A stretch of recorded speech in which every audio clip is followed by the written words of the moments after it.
A gente fala, inclusive, de uma sobrevivente de dentro desse veículo. Por isso a gente começa agora uma entrevista muito importante aqui no Live. A gente conversa com a Fernanda Chaves, que era assessora de Marielle Franco e estava no carro no dia em que a vereadora e o motorista Anderson Gomes foram assassinados.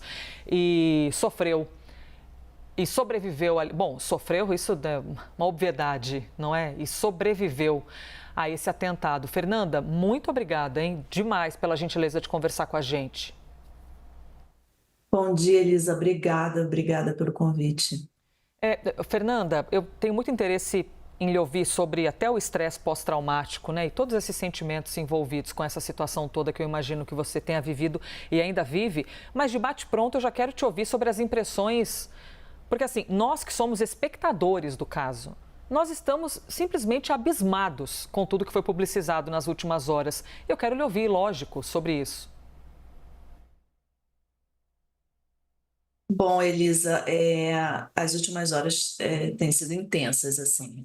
Processar tudo que está chegando é bastante complexo, assim. As informações que chegam, elas são extremamente chocantes para mim.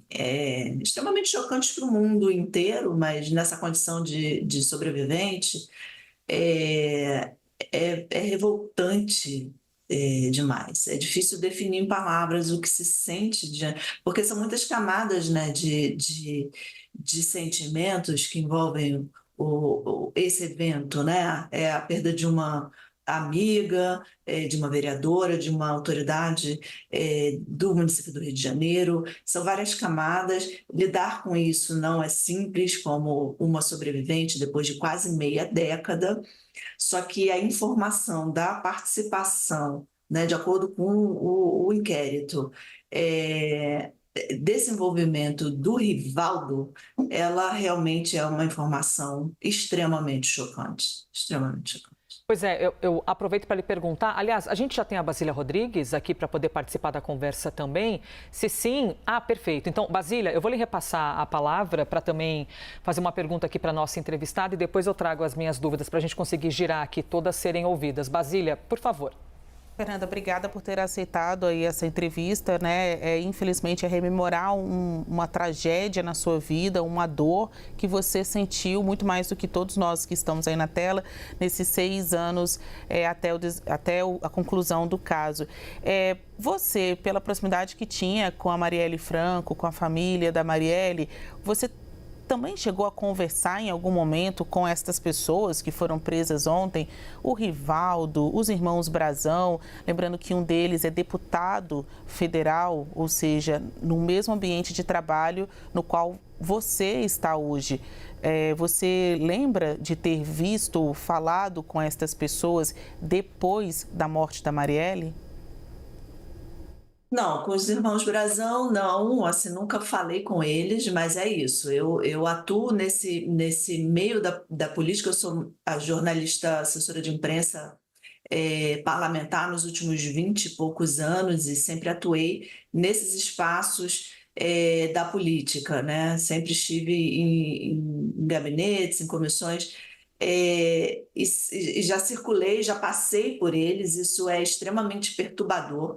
Eu conversava sobre isso ontem com uma pessoa, saber que eu respirava do mesmo ar, da mesma atmosfera do que a pessoa, o sujeito que mandou matar Marielle, é extremamente perturbador, né? Mandou matar Marielle e me tornou uma vítima de tentativa de homicídio, né?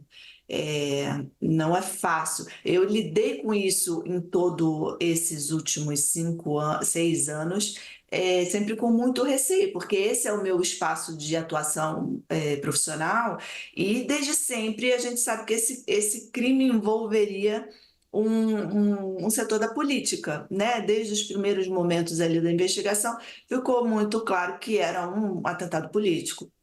Então, eu sempre convivi com esse receio. Sobre o Rivaldo, eu tive com ele só no momento seguido do assassinato, quando eu prestei depoimento, durante a madrugada. Foi um depoimento longo em que a delegacia estava meio que num limbo, porque ele tinha assumido, ele tinha saído da delegacia e assumido naquele dia, um dia antes, a chefia da Polícia Civil no estado do Rio de Janeiro. E o delegado da DH estava sendo nomeado. Então, tinha assim, eu fui ouvida por uma série de delegados e agentes da polícia, que eu nem sei exatamente quem são, porque, enfim, eu ainda estava sob choque, foi logo na sequência do atentado. E ele foi uma das pessoas que apareceu assim, no meio da madrugada para, enfim, para colher uma parte do meu depoimento. Agora, o Rivaldo é uma referência, eu sabia quem era o Rivaldo. É, é isso, eu sempre atuei nesses espaços de defesa de direitos humanos, e o Rivaldo é uma figura de referência, né? De um campo, ele era tido como sendo uma pessoa de um campo mais progressista da Polícia Civil, então sempre foi da mediação, então sempre foi uma pessoa referência para esse tema. A Marielle conhecia ele, sobretudo pelo trabalho dela anterior à vereança, que ela atuava como coordenadora da Comissão de Direitos Humanos da Alerj, então ela tinha essa interlocução com ele. É, a família foi recebida por ele. Ele falou que era uma questão de honra levar essa investigação até o final. Isso é muito, muito chocante. Débora Pensar que ele não só ele não participou, o que já seria muito absurdo. Ele recebeu uma propina para engavetar uma prova, sei lá, seria um absurdo. Mas consegue ser pior pensar que ele estava na arquitetura do assassinato, sabe? Que ele estava ali preparando um terreno para que as investigações nunca chegassem a nada.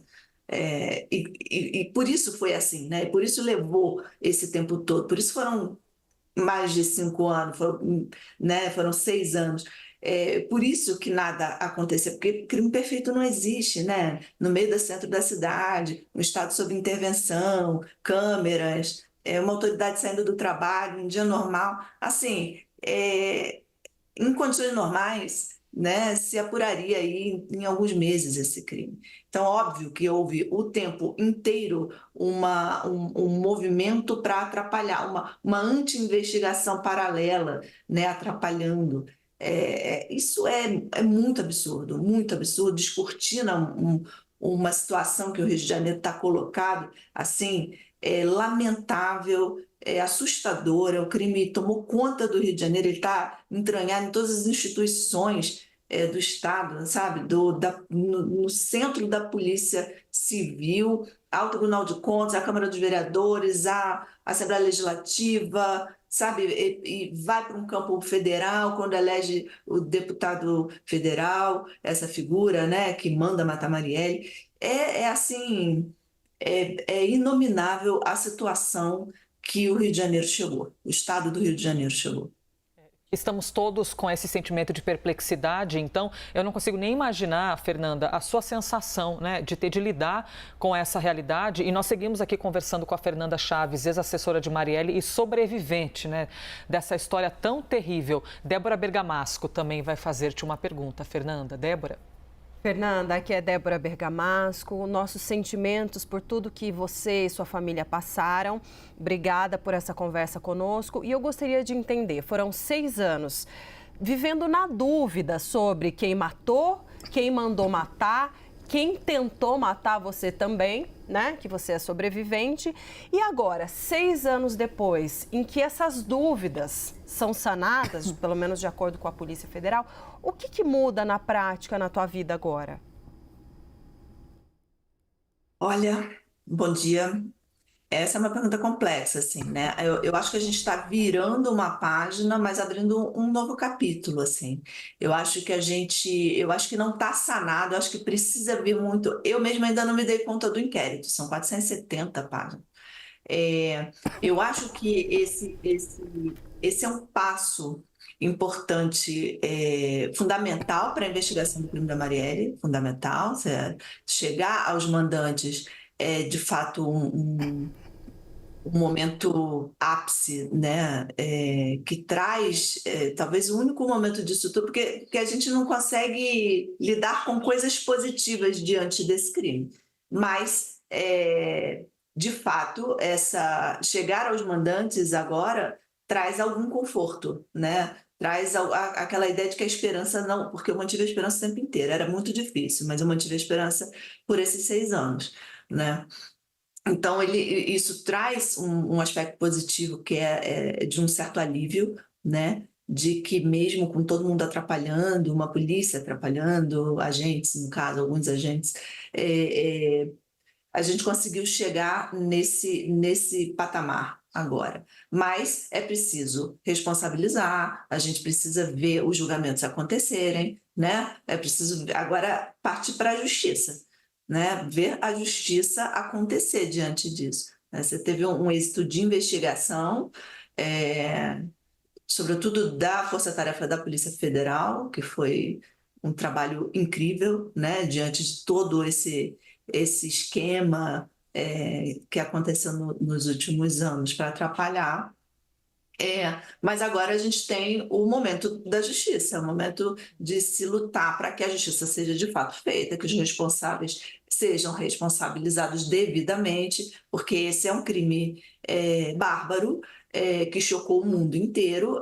O atentado político mais importante, eu acho, da história do Brasil recente, né, depois da redemocratização. Então, a justiça precisa ser devidamente feita e cumprida. Então, acho que a gente tem esse momento agora, e também tem esse momento em que está descortinado uma situação de caos num Estado e que é preciso se fazer alguma coisa, assim, porque isso é uma ponta, né? Isso é uma parte do que é uma demonstração do que é o Estado do Rio de Janeiro agora, hoje, o que na verdade sempre foi, né? Ultimamente. Então, eu acho que a gente muda. A gente muda de página, mas eu acho que a gente segue assim, numa história de busca por justiça, né?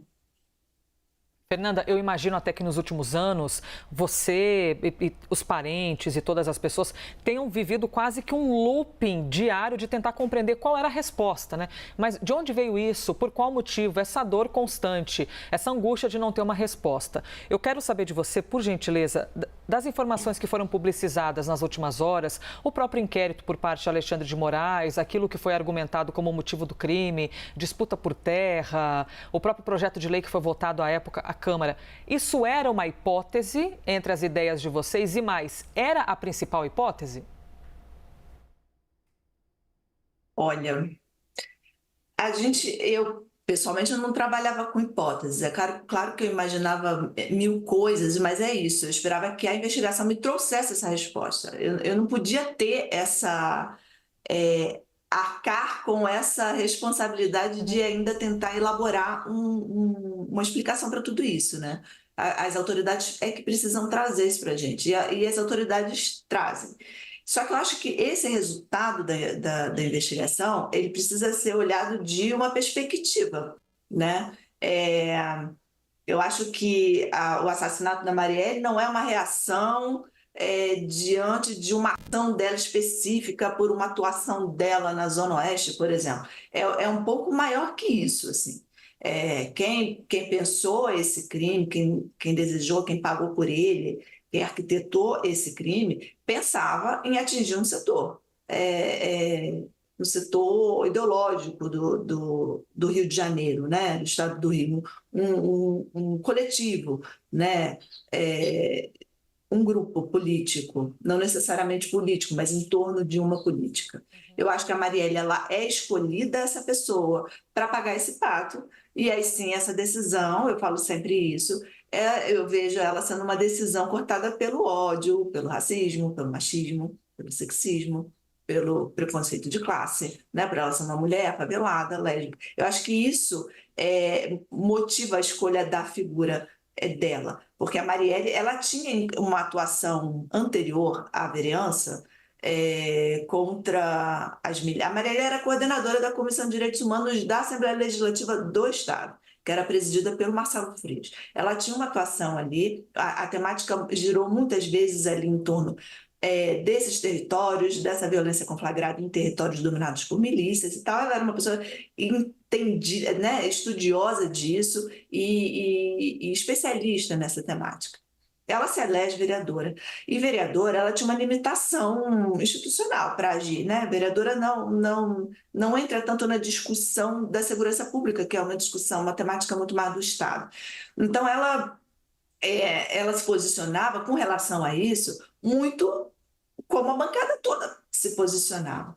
Então, não é uma reação a uma ação dela na Zona Oeste. A Marielle, até porque a bancada trabalhou nisso igualmente, né? Não só a bancada, mas ali um campo mais progressista da Câmara dos Vereadores, outros deputados de outros partidos também.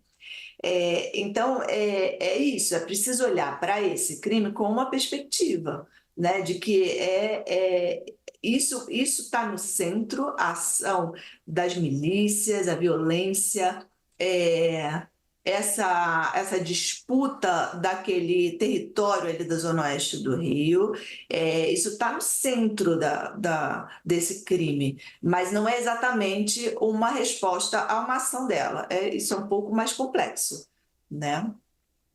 Basília Rodrigues, por favor. Fernanda, eu acho que na mesma linha, muitas pessoas conheceram a Marielle Franco já nessa condição de uma vereadora assassinada, né? Uma política morta no Rio de Janeiro. A pergunta que eu lhe faço é: por que a Marielle? Por que o Anderson? Por que a Fernanda? O Anderson estava na condução do carro, a Fernanda era assessora da Marielle. Por que você acha que vocês três acabaram, então, como as vítimas deste caso? Mas, claro, mais notadamente, a Marielle Franco. Por que a Marielle? É isso que eu estava falando. A Marielle, ela encarnava nela as bandeiras que ela defendia, assim. Ela era a própria personificação do que ela defendia, né? Uma mulher negra, uma mulher favelada, uma mulher lésbica, uma mulher trabalhadora que foi mãe jovem, né? Isso ela personifica as principais bandeiras da atuação política dela. E eu acho que ela é muito escolhida por conta disso. Eu acho que na hora que tentaram atingir esse setor progressista da sociedade, né, em torno de uma política, escolheram ela muito por ser essa mulher abusada, essa mulher... A Marielle, e tem mais, assim, porque os outros parlamentares também atuavam assim como ela, mas a Marielle, ela tinha a Marielle, ela era uma liderança nata. Sabe essas lideranças que nascem a cada 30 anos? Não tem essas teorias de uma liderança nasce a cada... Eu acho que a Marielle era uma dessas pessoas, porque eu acho que existe um detalhe que é comum aos verdadeiros líderes, que é o verdadeiro poder, que eu acho que é um poder de disputa real, disputa sincera, de acolhimento. A Marielle era essa figura. E como essa figura, ao atender a demanda, por exemplo, nesse caso, da Associação de Moradores descontentes com os rumos da política local, dos mandos e desmandos da milícia ali naquela área da Zona Oeste, a Marielle, ela fez o que tinha que ser feito. Mas acontece que ela fazia isso muito bem, ela não fez nada mais ou menos do que o papel dela pedia de vereadora. O que ela tinha limitação institucional, ela encaminhou, por exemplo, para a Defensoria Pública, para o Núcleo de Terras, né? O que, se tem uma reunião, ela só não dizia, estamos juntos, força aí, estou nessa luta, e assinava um papel. Ela enviava assessoria especializada em urbanismo para tentar ajudar ali com uma dica ou outra. Isso fez com que ela virasse ali uma liderança, né? um suporte para essa população resistente e que estava ali lutando contra os desmandos da milícia. Isso colocou ela num lugar, num alvo, né?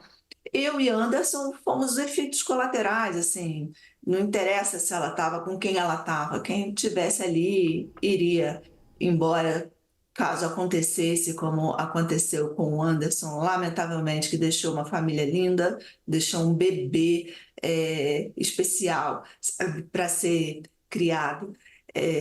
Eu sobrevivi por uma circunstância, enfim, eu fui protegida pelo próprio corpo da Marielle, no lugar que eu ocupava no carro. E o alvo era ela, o alvo era somente a Marielle, mas sem a qualquer preocupação de evitar efeitos colaterais por parte dos assassinos. Isso fica muito claro nos depoimentos, né, nas delações. Fernanda Chaves, olha, muito tocante a gente poder ouvi-la. É um misto de sentimento, né, Fernanda? Porque nada vai tirar a dor do luto das famílias e nada vai tirar também o que a sua memória registrou. Porém, essa sensação de alguma justiça, se é que a gente pode ter essa ingenuidade, eu diria, de querer justiça na sociedade, mas essa sensação de um desfecho, eu tenho certeza que isso é muito, muito importante para vocês. Eu agradeço demais a gentileza de você ter aberto um espaço e confiado em nós esse momento. Muito obrigada, Fernanda. Obrigada, gente. Bom dia. Obrigada pela participação.